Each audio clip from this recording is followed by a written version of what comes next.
Good morning, everybody. I hope you're having a fantastic day today. As it's early on Sunday morning, I would like to start this video off with just a little prayer. Take a moment to just calm yourself and ground a little bit and give thanks to the divine or the energies that you call to or the elements that are around you, to the fairies or the elves or the spirits or whoever it is that you work with. Just take that time to say thank you. And right now, let us give our thanks. Say thank you to those energies, and thank you to the sun, and to the earth, and the moon, and just give thanks. Thank you. So blessed be. So, let's talk about your mental temple. Do you have a mental temple? Do you spend time in your mental temple? Do you even know what a mental temple is? I think that a lot of people are missing out on their mental temple, and that in this world of everything has to be physical and we have to see it and touch it and all of that stuff, sometimes that it gets left in the shadows and not thought about, and it's a very important aspect in your magical practice. When you talk to people who can ground right away or center or all of those things and really relax, oftentimes they have a very strong connection with their mental temple and they spend a lot of time there. They might not call it their mental temple, but they have a mental temple. So let's define your mental temple. Your mental temple is your happy place inside your brain. It is the internal place that you can go to and be with and visualize that represents all of the magic and everything. It's like if you it's the world that you create and with visualization through your mind's eye. That is your temple. Now, temple is a really loose word. When we say temple, we think like Roman temple with the pillars and the whatnot, and that's not it at all. We just use the word temple because this is a divine place. This is a place where you work with the divine. This is a place where you work with your spirits. This is a place where you begin your shaman journeys. This is, for some people, this is that loading screen I talked about in the visualization video, like in the Matrix, where there's that white screen and it loads. For some people, their mental temple is that loading screen. So that's the first place that they go to. When you think about Happy Gilmore, when he says, go to your happy place, that's a great place to start. If you've never been to your happy place or you've never been in your mental temple, go to your happy place. This is a great place to start, just to visualize your own internal happy place and what that looks like, and it's somewhere that you feel comfortable and at home and is a part of you. Now, just like with all magic and with all visualization and meditation and when you're working with the elements and all of that stuff, if you assume, I'm going to go to my mental temple and I'm going to see the great temple of Aphrodite and it's going to look like this and it's going to have these colors and this is what it's going to be, then that's what you'll see. And sometimes that's not what your mental temple really looks like. For me personally, my mental temple, the first time I went to my mental temple, it was really weird because I was underwater. I was like, this can't be my mental temple. And I actually just didn't really work with it because every time I would try to go to my mental temple, I would be underwater. And not like drowning underwater, like I can breathe underwater. Breathing isn't a thing in your mental temple, at least not in mine. But I kept finding myself underwater. And then after time and time, I finally was like, okay, this is what they're telling me. This is where I need to be. So let's be here and let's do this. Which was funny because then once I kind of accepted that that's where it was, instead of being under the water, I was like treading water and there are islands around me. So I guess, let me just describe my mental temple. So initially, when I came into my mental temple, like I said, it was underwater. Underwater, I have my magic working space, and it is a large cauldron, and around the cauldron there's a table and a bookshelf and some other stuff, and it's a bunch of magical working stuff. That's about it. Around it are some seaweed that kind of encloses it, so it's a permanent magical circle. I never need to cast circle. I can just go there. There's a permanent circle there. And this was the first place that I was introduced to in my mental temple. And it was to do mental magic. I didn't have a place in my physical world to be able to do magic. And so a lot of people who don't have that space, you can't set up your altar, you can't light incense or do all of those things. Your mental temple is that place, because you can go to that mental temple, your mental temple, you can go to that magical working space and be there and do all of the magical things that you need to do, and they're just as effective there as they are here. Sometimes they're more effective there, because when you're in your mental temple and you're fully believing and you're engulfed and you're in that moment, there are no distractions, there are no worries, there's no doubt, none of that. It's just this is it is, which makes your magic very potent. So my initial magical working space was that underwater space, and even even now when I'm grounding. So here's another part. So I'm a water sign, and that's when it started to make more sense about being underwater. But one of the initial ways that I was able to ground, especially when I was working in a group, was to visualize. You know, a lot of times they're like, close your eyes and visualize the roots of the tree, and your feet become the roots of the tree, and your arms become the branches. So for me, it was more of visualize, like I would naturally let this visualization happen, and it would be the seaweed coming up from the ocean and engulfing my body, and me becoming one with the seaweed.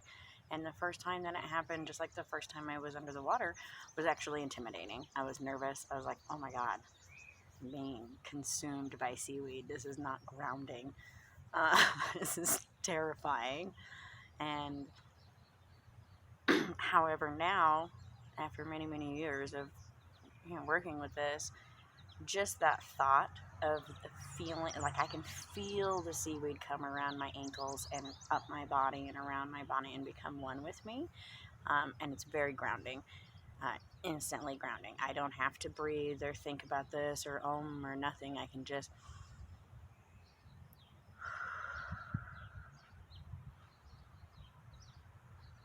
and feel that grounded energy, and it's there. But it took that practice of being in my mental temple and finding that state of grounding and being present with that.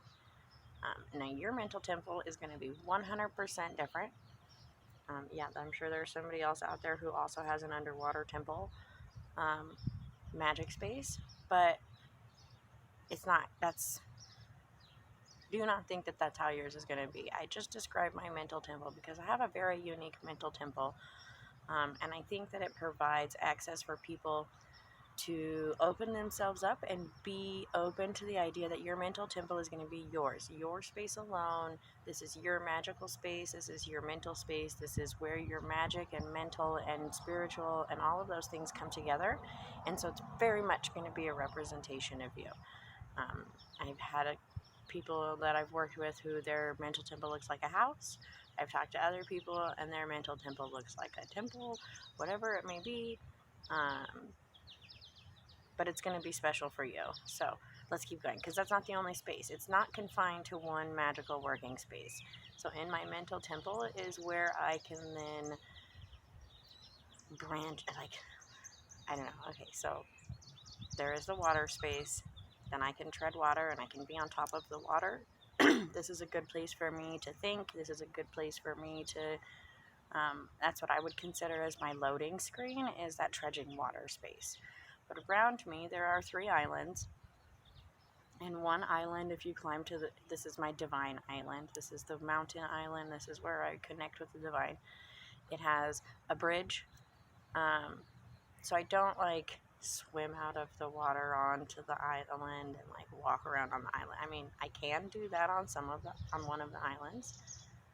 And it's my shamanic journey island, and it's just a natural place full of nature. There's nothing defined about it other than it's that space, and I can walk up onto that from the ocean. I like swim over there. There's like little creeks, whatever, but it's all about nature. And so that one, I guess I can walk onto. The other islands, so the divine island, when I go to that island, and I move from wherever, or I can just show up there, but I'm on a bridge, and it is the bridge between this world and the divine, and I can cross the bridge, and there is what you would think of as a traditional Roman temple. It's giant, so giant, and that I can only see the bottom half of it, and when I see the divine, I only see them seated in their chairs, which are so big and so grand that all I can see is their feet. Um, we'll talk about divine later and how that all works out, but in my mental temple space, their energy is so grand and so vast that they are, I mean, giants. And when I sit with them, I'm literally like, I come up to their, it's like that Hercules cartoon movie where he goes to see his dad and his dad is huge and he's little. That's how I kind of, that's a good visualization of that. And typically they're white marble. They don't have characteristics. Whatever energy that I'm calling to or working with is the energy that makes itself present in that space. And it's more about the feeling of the divine energy for me and less about like what they look like or who I'm talking to. But we'll get into that. That's different. Okay, so there's that space. And then there is another space that you leave that and you go up to the path up the mountain. And this is my solar honoring space, I guess. There is a altar in the center, and it's a very traditional old stone altar with the flat stones stacked up on top of it with a really large one on top. I recently had some turmoil in my magical world, so I have put gargoyles all over. So now there are little gargoyles around the bottom of the statue. It's surrounded by trees, aspen trees and birch trees and some conifer trees. It's a forest around it. And there's some stones and a little path, but it's mostly just like an open clearing in the woods on top of a mountain where that I can feel the sun and I have that masculine energy and I can really connect with that. If I go down to the water, I connect with the divine feminine. There's not like an altar place and a sacred place for that because the goddess is my mother. And I call to her in my heart, and she is there with me always. She is my grandmother. And so when I work specifically with the divine goddess, she comes to me, and she holds my hand, and I work with her in this realm. I don't work with her in that realm, I guess, is a good way to say that. Except for the crone goddess. So there is that divine island, and then there is another island that I don't do a lot of walking on the surface. This is where my darkness is. This is where my healing space is. I guess more magical spaces. But again, I don't like walk around the island and like take a boat or walk around another island. This is you visualize it and you are there. I know that these things are kind of centrally located. I know when I'm treading water that there are 3 islands around me. And one of them I can walk on. One of them I look up and it just is like that Mount Olympus feeling where you look up and you're like, oh, the divine connection, and that's where that is. And then there is the third one, which I guess is kind of where I do magic. Anyways, in this space there is my darkness, my dark space. This is a cave there are no openings, it is just a cave. There's water in most of it, so if I'm standing in this space, the water comes up to about here. If I go into the deepest spot, I could probably go deeper, but it's my mental temple. So, it's lit up by cave worms, the little blue glowy worms that go on the ceiling, so it has this very blue glowy feeling, and it is dark, and this is a place of darkness, and this is a place of healing and rebirth. If I'm feeling like I need to be reborn or rejuvenate or heal, all of those things, that's what this space is for. It's also where I can connect with the crone goddess and the darkness and the holly king and those dark deities. Maybe it's on the deity island. I don't think so though, because this is more of like an internal dark space. And that's it. That's it. It's just darkness. Like, there is a place where I can get out of the water, but most of the time I'm about waist deep in the water, and it's dark, and it's beautiful, and it's warm, and it's cozy, and it's not a scary place. This is a beautiful place. It is absolutely amazing. It's very healing. The water is magical. Like, it has that healing properties. I can't show you, but there is a praying mantis on the grass over here. And if you could see what I could see through the camera, you would see the lace of spider web across the lawn with the tall grass with the praying mantis on it. It's amazing. Anyways, it's very distracting. But this dark place is just a good place for me to stop and take that moment and relax and center and ground and be comfortable with myself. And that's a really important place, but it's also a really hard place to get to. It took many, many, many, many years for me to get to that place in my practice to have that. So this is a learning process. It's not like you're gonna. I mean, you could be that connected to yourself to where you're like, I'm gonna go to my mental temple for the first time, and you go, and then bam, it's all there. Let me know how that goes. But anyways. So there is that dark space. I also have another magical space that is like my root cellar, which is like literally a root cellar. And there are like garlic and peppers drying, and the walls are littered with old wood shelves, and they are covered in stuff. And it's like every root worker's dream magical place. If you need Eye of Newt or dirt from the graveyard or whatever it may be, you can find it there. This has all of that stuff in every form, and whatever I may need, it's there. This cauldron is unique in that it is very connected to this nature and ancestral energy. This is where I honor my ancestors, is in this space. And it's just very, it smells like you're underground, and the earth and the smoke and like cooking and cooking and cooking. This is where like that kitchen magic and that earth magic come together, and in that space. And it's got a lot of energy. It's got a lot of and it's a good feeling space. It's much more earthy than, obviously, than my water magic space, which is, I would almost consider that like my light, fluffy magic space. It's not. I go there to do all kinds of magic, a lot of divination and just different kind of magic there. This other magic space is like where you go to make the mojo bag and the doll and do that more ancestral magic, I guess. And so it's just different magical energies. And I'm really connecting with those earth aspects right now, so I've been spending a lot more time there than in the past, where I would do all of my magic in my underwater temple, or with the divine in the divine temple, go and do magic with them and do that work right at their feet. But